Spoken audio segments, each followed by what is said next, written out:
పెదబాల శిక్షకు స్వాగతం. मुदाकरात्तमोदकं सदा विमुक्तिसाधकं कलाधरावतंसकं विलासिलोकरक्षकम् अनायकैकनायकं विनाशिते भदैत्यकं नतासुभासुनाशकं नमामि तं विनायकम् नदेतरादिभीकरं नवोदितार्कभास्वरं नमत्सुरारिनिच्चरं नताधिकापदुद्धरम् सुरेश्वरं निधीश्वरं गजेश्वरं गणेश्वरं महेश्वरं तमाश्रये परात्परं निरन्तरम् समस्तलोकशङ्करं निरस्तदैत्यकुञ्जरं दरेदरोदरं वरं वरे भवक्त्रमक्षरम् कृपाकरं क्षमाकरं मुदाकरं यशस्करं मनस्करं नमस्कृतां नमस्करोमि भास्वरम् अकिञ्चनार्तिमार्जनं चिरन्तनोक्तिभाजनं पुरारिपूर्वनन्दनं सुरारिगर्वचर्वणम् प्रपञ्चनासभीषणं धनञ्जयादिभूषणं कपोलदानवारणं भजे पुराणवारणम्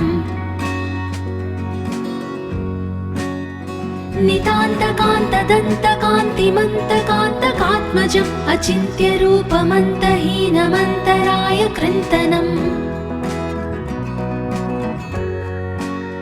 हृदन्तरे निरन्तरं वसन्तमेव योगिनां तमेकदन्तमेव तं विचिन्तयामि सन्ततम्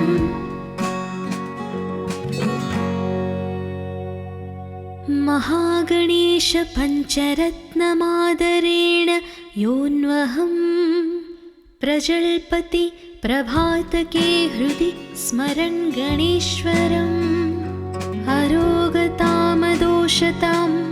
सुसाहितिं सुपुत्रतां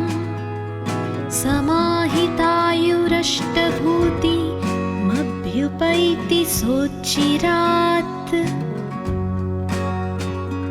मुदाकरात्तमोदकं सदा विमुक्तिसाधकं कलाधरावतंसकं विलासिलोकरक्षकम् अनायकैकनायकं विनाशिते भदैत्यकं नतासुभासुनाशकं नमामि तं विनायकम् नदेतरादिभीकरं नवोदितार्कभास्वरं नमत्सुरारिनिच्चरं नताधिकापदुद्धरम् सुरेश्वरं निधीश्वरं गजेश्वरं गणेश्वरं महेश्वरं तमाश्रये परात्परं निरन्तरम्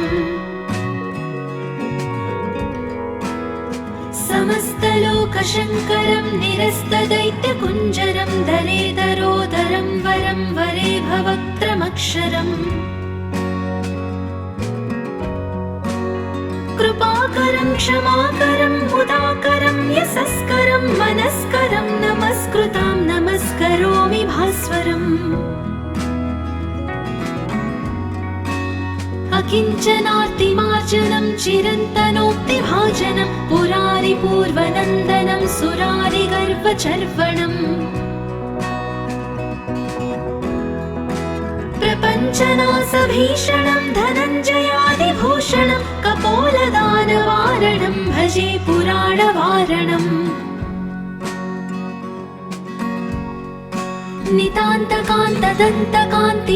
नितान्तकान्तदन्तकान्तिमन्तकान्तकात्मजम् अचिन्त्यरूपमन्तहीनमन्तराय कृन्तनम्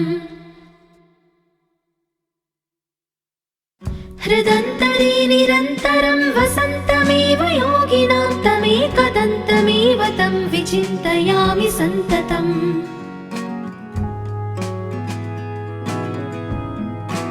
महागणेश पञ्चरत्नमादरेण योऽन्वहं प्रजल्पति प्रभातके हृदि स्मरन् गणेश्वरम् अरोगतां दोषतां सुसाहितिं सुपुत्रताम् समाहितायुरष्टभूतिमभ्युपैति सोच्चिरात् मुदाकरात्तमोदकं सदा विमुक्तिसाधकं कलाधरावतंसकं विलासिलोकरक्षकम् अनायकैकनायकं विनाशिते भदैत्यकं नतासुभासुनाशकं नमामि तं विनायकम् नदेतरादिभीकरं नवोदितार्कभास्वरं नमत्सुरारिनिच्चरं नताधिकापदुत्तरम् सुरेश्वरं निधीश्वरं गजेश्वरं गणेश्वरं महेश्वरं तमाश्रये परात्परं निरन्तरम् समस्तलोकशङ्करं निरस्तदैत्यकुञ्जरं दरेदरोदरं वरं वरे भवक्त्रमक्षरम् कृपाकरं क्षमाकरं मुदाकरं यशस्करं मनस्करं नमस्कृतां नमस्करोमि भास्वरम् अकिञ्चनार्तिमार्जनं चिरन्तनोक्तिभाजनं पुरारिपूर्वनन्दनं सुरारिगर्वचर्वणम् प्रपञ्चनाशभीषणं धनञ्जयादिभूषणं कपोलदानवारणं भजे पुराणवारणम् नितान्तकान्तदन्तकान्तिमन्तकान्तकात्मजम् अचिन्त्यरूपमन्तहीनमन्तराय कृन्तनम् हृदन्तरे निरन्तरं वसन्तमेव योगिनां तमेकदन्तमेव तं विचिन्तयामि सन्ततम्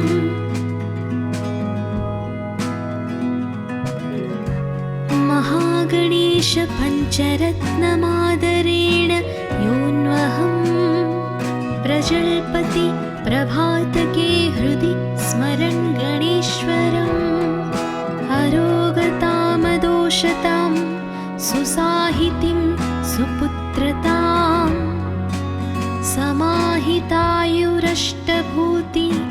समाहितायुरष्टभूतिमभ्युपैति सोच्चिरात् मुदाकरात्तमोदकं सदा विमुक्तिसाधकं कलाधरावतंसकं विलासिलोकरक्षकम् अनायकैकनायकं विनाशिते भदैत्यकं नतासुभासुनाशकं नमामि तं विनायकम् नदेतरादिभीकरं नवोदितार्कभास्वरं नमत्सुरारिनिच्चरं नताधिकापदुत्तरम्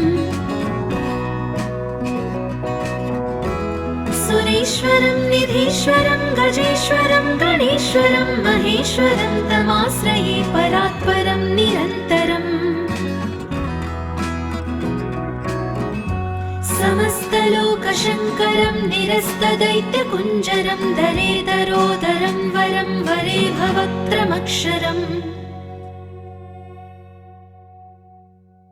कृपाकरं क्षमाकरं मुदाकरं यशस्करं मनस्करं नमस्कृतां नमस्करोमि भास्वरम् अकिञ्चनार्तिमार्जनं चिरन्तनोक्तिभाजनं पुरारिपूर्वनन्दनं सुरारिगर्वचर्वणम् प्रपञ्चनाशभीषणं धनञ्जयादिभूषणं कपोलदानवारणं भजे पुराणवारणम्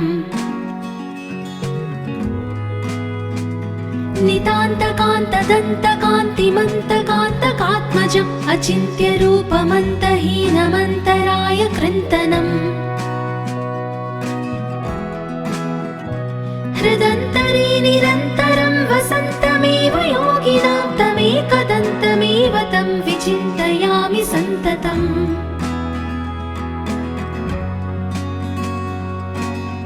महागणेश पञ्चरत्नमादरेण योऽन्वहं प्रजल्पति प्रभातके हृदि स्मरन् गणेश्वरम् अरोगतामदोषतां सुसाहितिं सुपुत्रतां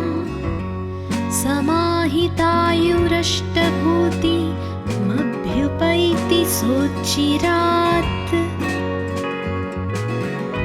मुदाकरात्तमोदकं सदा विमुक्तिसाधकं कलाधरावतंसकं विलासिलोकरक्षकम् अनायकैकनायकं विनाशिते भदैत्यकं नतासुभासुनाशकं नमामि तं विनायकम् नदेतरादिभीकरं नवोदितार्कभास्वरं नमत्सुरारिनिज्जरं नताधिकापदुत्तरम् सुरेश्वरं निधीश्वरं गजेश्वरं गणेश्वरं महेश्वरं तमाश्रये परात्परं निरन्तरम् समस्तलोकशङ्करं निरस्तदैत्यकुञ्जरं दरेदरोदरं वरं वरे भवक्त्रमक्षरम् कृपाकरं क्षमाकरं मुदाकरं यशस्करं मनस्करं नमस्कृतां नमस्करोमि भास्वरम्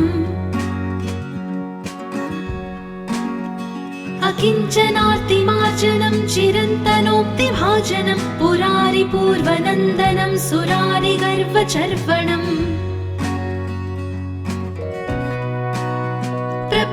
प्रपञ्चनाशभीषणं धनञ्जयादिभूषणं कपोलदानवारणं भजे पुराणवारणम्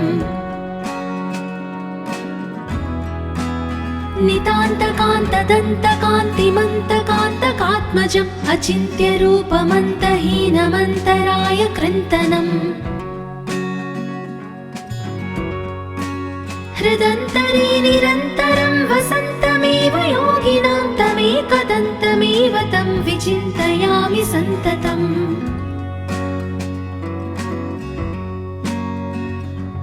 महागणेश पञ्चरत्नमादरेण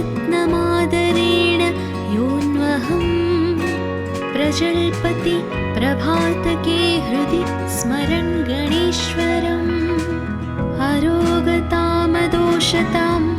सुसाहितिं सुपुत्रतां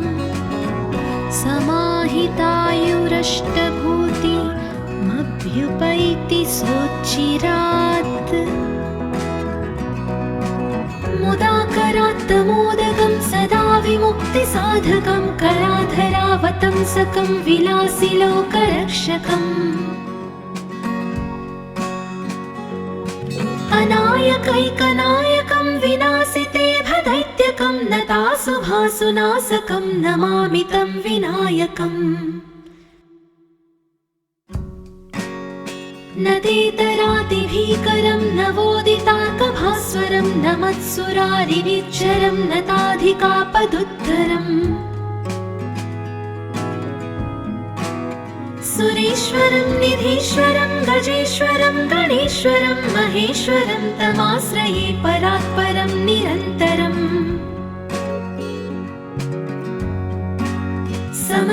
समस्तलोकशङ्करं निरस्तदैत्यकुञ्जरं दरेदरोदरं वरं वरे भवक्त्रमक्षरम् कृपाकरं क्षमाकरं मुदाकरं यशस्करं मनस्करं नमस्कृतां नमस्करोमि भास्वरम् अकिञ्चनार्तिमार्जनं चिरन्तनोक्तिभाजनं पुरारिपूर्वनन्दनं सुरारिगर्वचर्वणम् प्रपञ्चनाशभीषणं धनञ्जयादिभूषणं कपोलदानवारणं भजे पुराणवारणम् नितान्तकान्तदन्तकान्तिमन्तकान्तकात्मजम् अचिन्त्यरूपमन्तहीनमन्तराय कृन्तनम्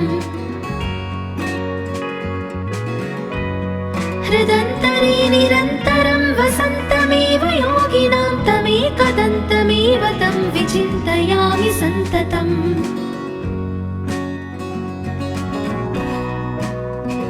महागणेश पञ्चरत्नमादरेण योऽन्वहं प्रजल्पति प्रभातके हृदि स्मरन् गणेश्वरम्। अरोगतामदोषतां सुसाहितिं सुपुत्रतां समाहितायुरष्टभूतिमभ्युपैति सोच्चिरात्। मुदाकरात्तमोदकं सदा विमुक्तिसाधकं कलाधरावतंसकं विलासिलोकरक्षकम्। अनायकैकनायकं विनाशिते भदैत्यकं नतासुभासुनाशकं नमामि तं विनायकम्। नदेतरादिभीकरं नवोदितार्कभास्वरं नमत्सुरारिनिच्चरं नताधिकापदुद्धरम्। सुरेश्वरं निधीश्वरं गजेश्वरं गणेश्वरं महेश्वरं तमाश्रये परात्परं निरन्तरम्। समस्तलोकशङ्करं निरस्तदैत्यकुञ्जरं दलेदरोदरं वरं वरे भवक्त्रमक्षरम्। कृपाकरं क्षमाकरं मुदाकरं यशस्करं मनस्करं नमस्कृतां नमस्करोमि भास्वरम्। अकिञ्चनार्तिमार्जनं चिरन्तनोक्तिभाजनं पुरारिपूर्वनन्दनं सुरारिगर्वचर्वणम्। प्रपञ्चनाशभीषणं धनञ्जयादिभूषणं कपोलदानवारणं भजे पुराणवारणम्।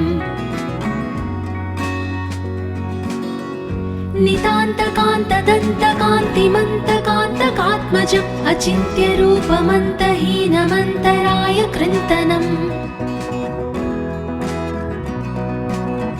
हृदन्तरे निरन्तरं वसन्तमेव योगिनां तमेकदन्तमेव तं विचिन्तयामि सन्ततम्।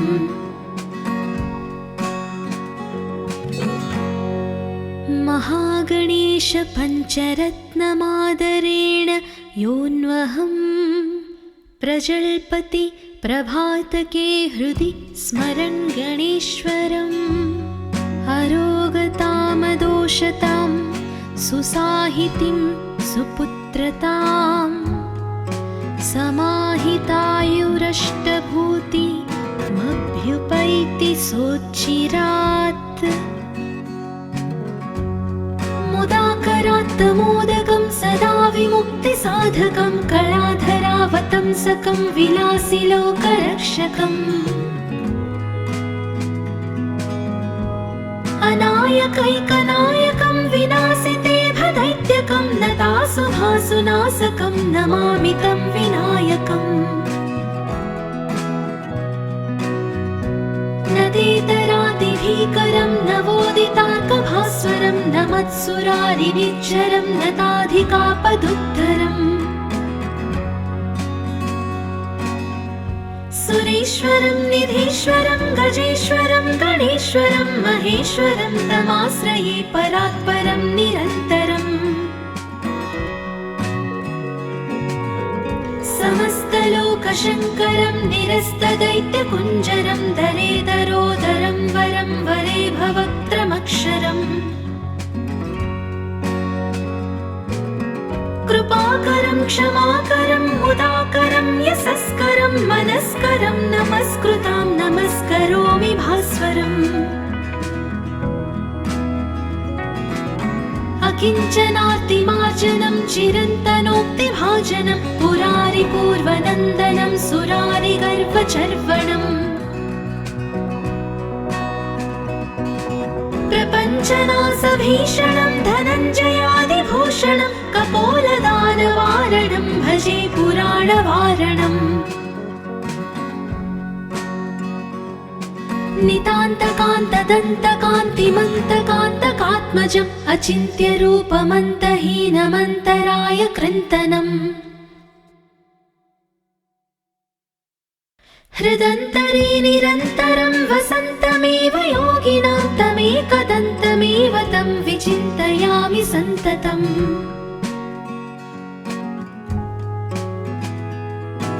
महागणेश पञ्चरत्नमादरेण योऽन्वहं प्रजल्पति प्रभातके हृदि स्मरन् गणेश्वरम् अरोगतामदोषतां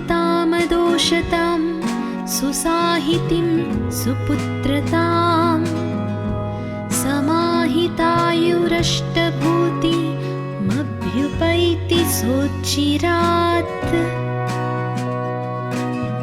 मुदाकरात्तमोदकं सदा विमुक्तिसाधकं कलाधरावतंसकं विलासिलोकरक्षकम् अनायकैकनायकं विनाशिते भदैत्यकं नतासुभासुनाशकं नमामि तं विनायकम् नदेतरातिभीकरं नवोदितार्कभास्वरं नमत्सुरारिनिच्चरं नताधिकापदुत्तरम् सुरेश्वरं निधीश्वरं गजेश्वरं गणेश्वरं महेश्वरं तमाश्रये परात्परं निरन्तरम् समस्तलोकशङ्करं निरस्तदैत्यकुञ्जरं दरेदरोदरं वरं वरे भवक्त्रमक्षरम् कृपाकरं क्षमाकरं मुदाकरं यशस्करं मनस्करं नमस्कृतां नमस्करोमि भास्वरम् अकिञ्चनार्तिमार्जनं चिरन्तनोक्तिभाजनं पुरारिपूर्वनन्दनं सुरारिगर्वचर्वणम् प्रपञ्चनाशभीषणं धनञ्जयादिभूषणं कपोलदानवारणं भजे पुराणवारणम्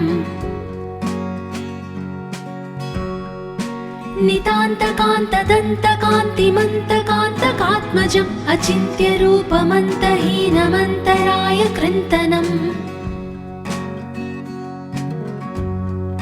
हृदन्तरे निरन्तरं वसन्तमेव योगिनां तमेकदन्तमेव तं विचिन्तयामि सन्ततम्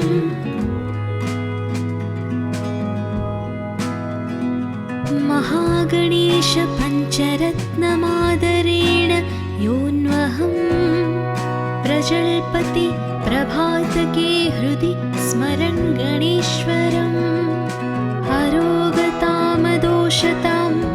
सुसाहितिं सुपुत्रतां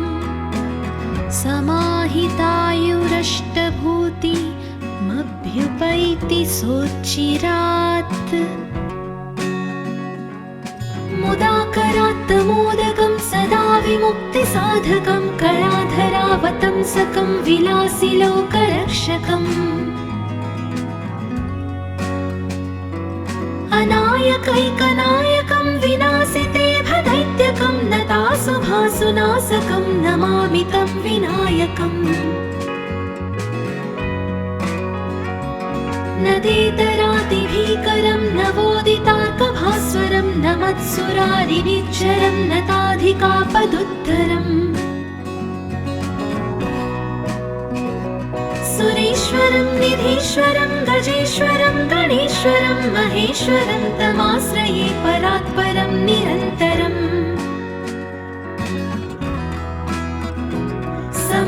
समस्तलोकशङ्करं निरस्तदैत्यकुञ्जरं दरेदरोदरं वरं वरे भवक्त्रमक्षरम् कृपाकरं क्षमाकरं मुदाकरं यशस्करं मनस्करं नमस्कृतां नमस्करोमि भास्वरम् अकिञ्चनार्तिमार्जनं चिरन्तनोक्तिभाजनं पुरारिपूर्वनन्दनं सुरारिगर्वचर्वणम् प्रपञ्चनासभीषणं धनञ्जयादिभूषणं कपोलदानवारणं भजे पुराणवारणम्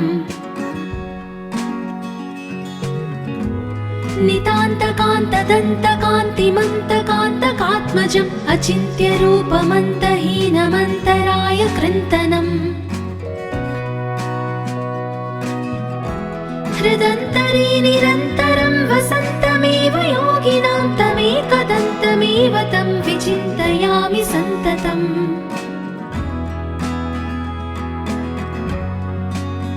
महागणेश पञ्चरत्नमादरेण योऽन्वहं प्रजल्पति प्रभातके हृदि स्मरन् गणेश्वरम् अरोगतामदोषतां सुसाहितिं सुपुत्रतां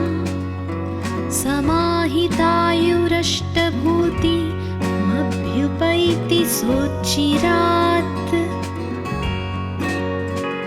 मुदाकरात्तमोदकं सदा विमुक्तिसाधकं कलाधरावतंसकं विलासिलोकरक्षकम्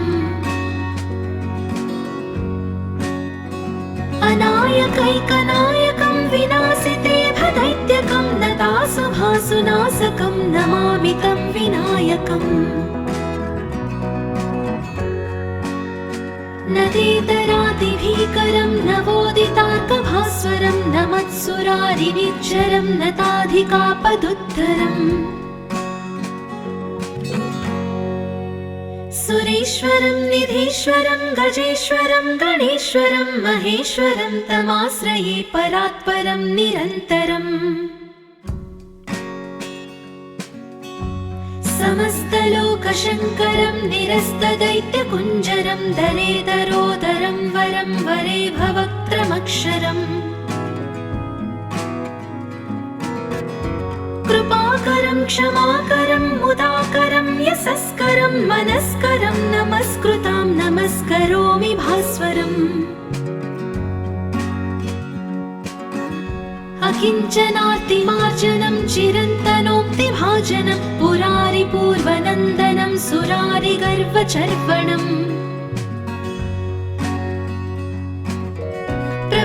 प्रपञ्चनासभीषणं धनञ्जयादिभूषणं कपोलदानवारणं भजे पुराणवारणम्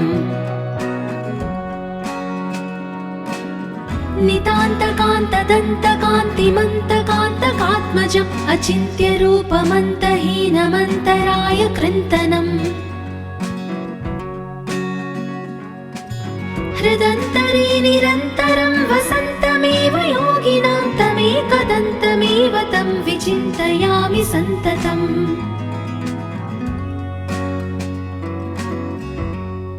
महागणेश पञ्चरत्नमादरेण योऽन्वहं प्रजल्पति प्रभातके हृदि स्मरन् गणेश्वरम् अरोगतामदोषतां सुसाहितिं सुपुत्रतां